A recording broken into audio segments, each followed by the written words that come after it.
تعال أحكي لك عن نجمة صنعت من القلم أجنحة وأصبحت أسطورة عمرها ما هتتكرر. بعد الفطار والذي منه بعد الفطار يحلى الكلام ويرق فنه. مساء الخير، أنا مي وأحكي النهاردة عن شريهان.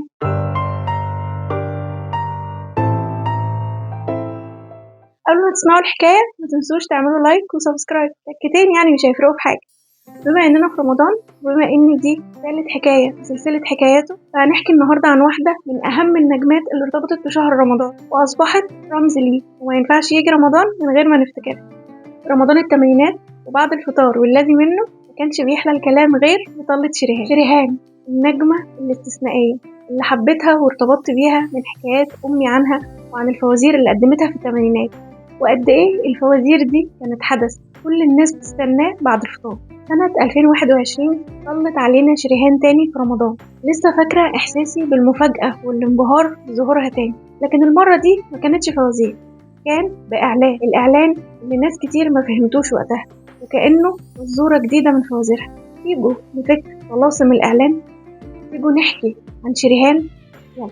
اتولدت شريهان يوم 6 ديسمبر سنة 1964، والحقيقة إن شريهان اتولدت فنانة موهوبة بالفطرة، كانت بتحب الرقص والغنى والتمثيل من وهي صغيرة جدا. شريهان كانت طفلة مدللة جدا ومحظوظة كمان جدا، لأن أخوها الغير شقيق الفنان المبدع عمر خورشيد كان أحد أهم الأسباب اللي ساعدتها إنها تسلك طريق الفن وتحقق حلمها. وهي طفلة لما بتحضر عيد ميلاد أخوها بيكون الضيوف أم كلثوم وعبد الحليم حافظ وفريد الأطرش وليلة كبيرة ساعات، يعني دول مجرد شوية كده من المعازيم، وبترقص فعلا قدامهم والكل بيشاور عليها وبيقول البنت دي موهوبة. وبالشهادة دي بتكتسب شريهان ثقة كبيرة في نفسها وتخليها تصمم على تحقيق حلمها. شريهان كانت بتهوى الفن لدرجة إن وهي صغيرة كانت عايزة تسيب دراستها عشان تتفرغ للفن وبس، لكن أخوها عمر خورشيد كان رأيه إنها لازم تكمل تعليم.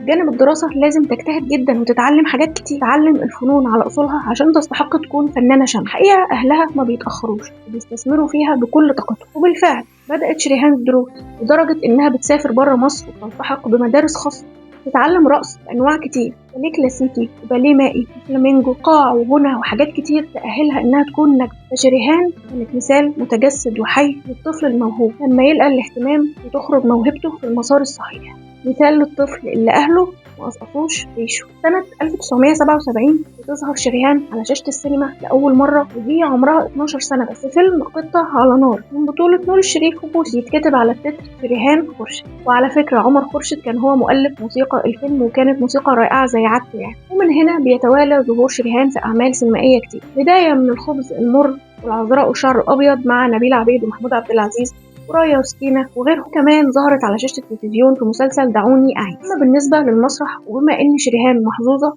بتدخل المسرح من أوسع أبواب، تجربتها الأولى مع الأستاذ فؤاد المهندس سنة 1980 في مسرحية سك على بناتك الشهيرة جدا، وكان عمر شريهان وقتها في المسرحية 16 سنة. سنة 81 بتقدم مسرح تاني، ولكن المرة دي مع الأستاذ محمد صبحي في مسرحية أنت حر، ودي مش التجربة الوحيدة مع الأستاذ محمد صبحي، لأنها سنة 85 بتشارك معاه تاني في مسرحية المهزوز. بداية ومشوار غني ومتنوع بين السينما والمسرح مع نجوم عظام جدا، لحد ما بنوصل لأهم مرحلة في مسيرتها الفنية وهي الفوازير. المخرج الكبير ومايسترو الفوازير فهمي عبد الحميد بيشوف في شريهان قدرتها على تقديم الفوازير. بيتوافق شريهان طبعا لأن الفوازير وقتها كانت حلم لأي حد إنه يشارك فيها، بينتج عن التعاون ده تراث ما حصلش، تراث من لوحات استعراضية رائعة غنية بموسيقى وكلمات وقصص وألغاز، ديكور وأزياء ومكياج. شارك في صناعتها فنانين كبار جدا على جميع الأصعدة. البداية كانت فوازير ألف ليلة وليلة سنة 1985. شهري كلم شهري علم شهري سلم شهر لما وصلنا لأجمل شهر. فبعد ما بتخلص الحدوتة بتتقدم الفزورة بكلام موجز. الحقيقة إننا لما بنتفرج على الفوازير بنعرف ليه هي كانت حدث وقتها الناس كلها بتستناه. فبعيدا عن جمال شريهان وفساتينها والأزياء الاستعراضية الجبارة بتخلي أي حد ما يقدرش يغمض عينيه، الحقيقة إن الجهد المبذول في تربية وتنشئة شريهان وتأهيلها للفن كان واضح جدا على الشاشة. قبول، طاقة، حركة، خفة، تمكن بيتحكم فيهم موهبة جبارة. قالك إيه؟ قالك قالك حللا شفنا مثلا.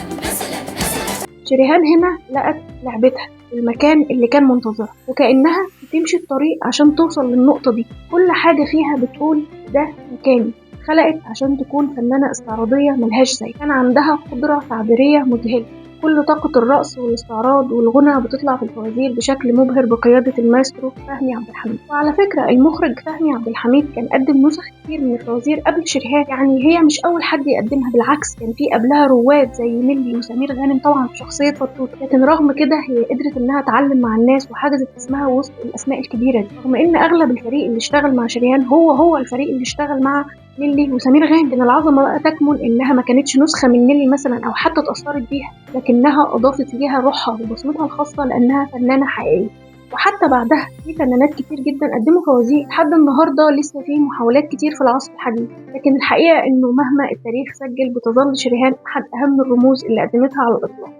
وطبعا بعد النجاح المبهر في الموسم الأول ظهر شريهان سنة 1986 في الموسم الثاني من فوازير ألف ليلة وليلة. ثاني سنة يا شهرزاد، ثاني سنة واحنا هنا في نفس الميعاد، نحن هنا. وطبعا مش محتاجة أقول إنها بتكمل المسيرة وبتقدم الفوازير لثالث مرة سنة 1987، ولكن بتخرج من حكايات ألف ليلة وليلة لفوازير حول العالم، واللي كانت بتقدم استعراضات مبهرة بتشرح ثقافة وأزياء دولة معينة، وعلى المشاهد حل الفزورة عشان يعرف إيه هي البلد. خلال رحلة الفوازير وبجانب الشخصيات الرئيسية اللي بتشاركها البطولة، بيشارك شريهان ضيوف كتير جدا وهم لسه في بداية طريقهم زي محمود الجندي ومدحت صالح وعمرو دياب. يا آنسة متأسفين، انت الدكتور؟ طبعا دكتور مشهور. سنة 88 بترجع شريهان لأساطير ألف ليلة وليلة، ولكن من خلال مسلسل. لكن الناس بيعتبروه فوازير ودايما بيذكروه مع قائمة فوازيرها، وده لأنه كان مسلسل استعراضي قائم على نفس نمط الفوازير، لكنه في الحقيقة مسلسل خيالي بدون حل فزورة أو لغز. فوازير بتشكل نقلة فنية ومرحلة جديدة ومختلفة في مسيرة شريهان، لأن بعد الفوازير بينظر لها كراقصة استعراضية. قبل الفوازير هي كانت دارسة استعراض، لكن كل أعمالها كانت مسرح وسينما بدون أي استعراضات. فبعدها هنلاحظ إن الأعمال اللي قدمتها أخدت منحنى جديد. فلما رجعت المسرح من تاني مع الأستاذ فؤاد المهندس من خلال مسرحية علشان خاطر عيونك سنة 1987، بتكون المسرحية استعراضية في المقام الأول ومختلفة تماما عن كل اللي قبلها. قدمت فيها مجموعة استعراضات مبهرة وبيتكتب على التتر النجمة الاستعراضية شريهان. وبعد مشوارها الاستعراضي مع الفنان ومصمم الرقصات حسن عفيفي اللي كان بيصمم لها رقصاتها في الفوازير،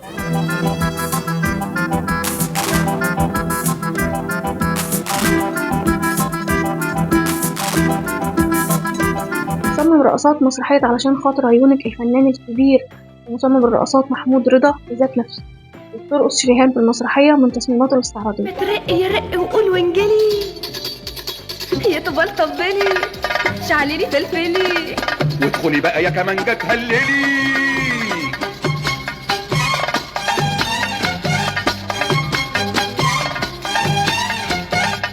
مش بس محمود رضا والله، يعني كل الأسماء اللي موجودة في تتر علشان خاطر عيونك أسماء طفولة. عمار الشريعي، سيد حجاب، ومن قبلها كمان في الفوازير نجوم كتير بيلتفوا حول شريهان بتصميماتهم ومؤلفاتهم وموسيقاهم عشان يستغلوا الموهبة الطاغية والطاقة الفنية الجبارة دي. على الصعيد الآخر في السينما كمل شريهان مسيرتها بأدوار في أفلام مهمة، وبتشارك البطولة نجوم كبار زي فيلم خلي بالك من عقلك اللي قدمته مع الزعيم عادل إمام اللي صدر سنة 1985. كمان فيلم مهم جدا زي الضوء والإسورة واللي كان من إخراج خيري بشارة اللي صدر سنة 1986، واللي شريهان بتعتبره من أهم وأقرب الأفلام ليها لأنه الفيلم اللي بينت فيه قدراتها التمثيلية الحقيقية. فيلم الضوء والإسورة اللي بيحتل المركز ال20 في قائمة أفضل 100 فيلم مصر. خلال الرحلة الغنية بالإنجازات دي ومن مفارقات القدر إنه شريهان تحديدا رمز البهجة والحركة، فجأة سنة 89 يعني وهي عمرها 25 سنة بس بتتعرض لحادث بشع، حادثة عربية أدت لكسور شديدة في العمود الفقري والحوض. إصابات بالغة الخطورة أخضعتها لعلاج لمدة 2 سنين كاملين، خضعت فيهم لأكثر من 30 عملية جراحية في فرنسا. 2 سنين كانوا أشبه بفجوة زمنية ابتلعت شريهان تماما وأخفتها داخل الألم والمعاناة. الوقت ده شريهان طبعا كانت حديث الصحافة، لكن مش بس عشان الحادثة ومستقبلها اللي يعتبر انتهى وهي في أوج نشاطها الفني، لكن علشان بيقال إن الحادث كان مقصود ومدبر وما كانش مجرد قضاء وقدر، لكنه كان محاولة لقتلها ومؤامرة من شخصيات سياسية مهمة للقضاء عليها. لكن الحقيقة إن الكلام ده كان مجرد إشاعات، والحادثة كانت قضاء وقدر فعلا، ومفيش أي تحقيق رسمي أعلن عن وجود شبهة جنائية في الحادث. وشريهان بنفسها نفت الكلام ده وأكدت في تصريحات مصورة كتير إنه مجرد حادث فقط، ولم تتهم أي جهة بمحاولة قتلها. سنة 2021 رجعت شريهان بطلتها الخاطفة بعد غياب 19 سنة من آخر ظهور ليها في إعلان استعراضي لشركة فودافون. ظهرت كأسطورة من أساطير ألف ليلة وليلة اللي تركت عليها بصمتها من أكتر من 35 سنة. رجعت بشعرها الطويل وأزيائها الخاصة الأيقونية الأنيقة التي تشبه أزياء فوازيرها القديمة تمام. رجعت بنفس الطاقة والحركة والخفة وهي عمرها 57 سنة. تكنيك الإعلان كان بيعتمد على محاكاة السيرة الذاتية لشريهان، وبيوصف مراحل حياتها بداية من النجاح والأضواء والشهرة مرورا بالحادثة. ومشهد الحادثة تحديدا تم تصويره بطريقة الريفيرس موشن أو التصوير العكسي.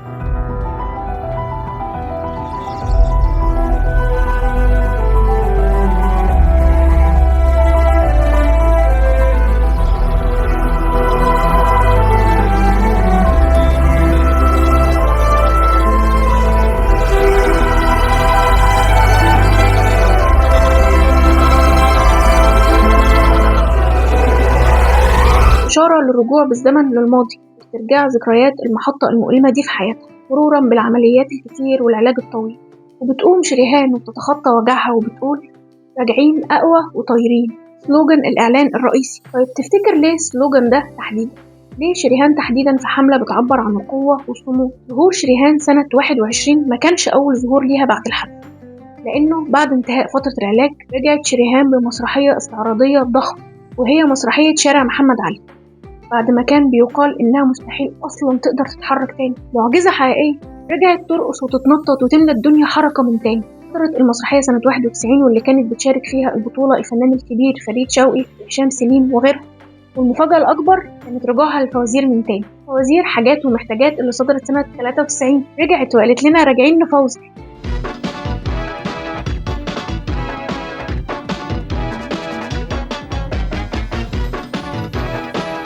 لإثبات إن شريهان فنانة استثنائية قدرت ترجع تكمل مشوارها ومسيرتها بعد المرحلة الصعبة دي، مسرح وفوازير وسينما كمان. ففي نفس السنة بتقدم شريهان الفيلم الاستعراضي كريستال. سنة 98 بتقدم فيلم عرق البلح واللي كان من إخراج رضوان الكاشف واللي بيعد واحد من أهم أفلام السينما المصرية. بيبة عمي حمادة، بيبة جاب لي طبق، بيبة مليان نبات. للأسف بيختبر القدر قوة شريهان وصمودها من تاني. ففي سنة 2002 أصيبت شريهان بسرطان الغدد اللعابية، ومن هنا اختفت شريهان لخضوعها للعلاج. اختفت لمدة 19 سنة بعد آخر ظهور ليها في فيلم العشق والدم سنة 2002. هذه المسيرة المليئة بالنجاح والشهرة والألم والمعاناة أحيانا ما كانش فيه أفضل من شريهان عشان تكون بطلة حملة دعائية للسلوجان الرئيسي ليها قوتنا إن مفيش حد يقدر يوقف. تحديدا سنة 21 يعني بعد جائحة كورونا العالمية، محاولة لبث الأمل والتفاؤل في نفوس الناس من تاني. بعد الإعلان وفي نفس السنة بترجع شريهان للمسرح من تاني بمسرحية كوكو شانيل، واللي قدمت فيها قصة حياة كوكو شانيل مصممة الأزياء الفرنسية الشهيرة. المسرحية اللي أشاد النقاد بأداء شريهان الرائع فيها. قدمت في المسرحية 9 لوحات استعراضية وهي في الخمسينات من عمرها، كسنين ما مرتش. آخر ظهور لشريهان حتى الآن كان في نوفمبر 2025 في حفل افتتاح المتحف المصري الكبير. ورغم إن الطلة كانت بسيطة وما أخدتش وقت كتير إلا إنها أخدت قلوبنا كلنا معاها زي كل مرة. شريهان لم تعلن اعتزالها لحد النهاردة، ودايما في كل لقاءاتها النادرة بتأكد على إنها بتحترم فنها ومشوارها ومسيرتها لأبعد حد، عشان كده بتنتقي أعمالها بمنتهى الحرص. ممكن تظهر في أي عمل بشرط إنه يليق بيها وبجمهورها اللي بتحترم، متحبش أبدا إنها تستخف بيه. شريهان مش مجرد نجمة استعراضية ملهاش زي قالت لنا ذكريات ما تتنسيش، لكنها قصة ملهمة لمعاني كتير. زي ما بنشهد دلوقتي غزو أقارب وأبناء الفنانين للمجال الفني حتى وهم دون الموهبة، كان عندنا شريهان أخت عمر خورشيد بجلالة قدره، واللي وجوده ساعدها واداها فرصة لكنها فرصة وحضور طاغي وموهبة حقيقية واستحق الظهور. دعمتها بالتعليم والدراسة والإصرار على النجاح، فكانت رمز للاجتهاد وعدم الاستسهال. موهبة تحدت المرض والعجز، زي ما كانت رمز للبهجة والانبساط أصبحت رمز للقوة والأمل، رمز لعدم الاستسلام والقدرة على العودة رغم كل شيء. دي كانت الحكاية من البداية للنهاية. استنوني الأسبوع الجاي في حكاية جديدة مع مي تحت.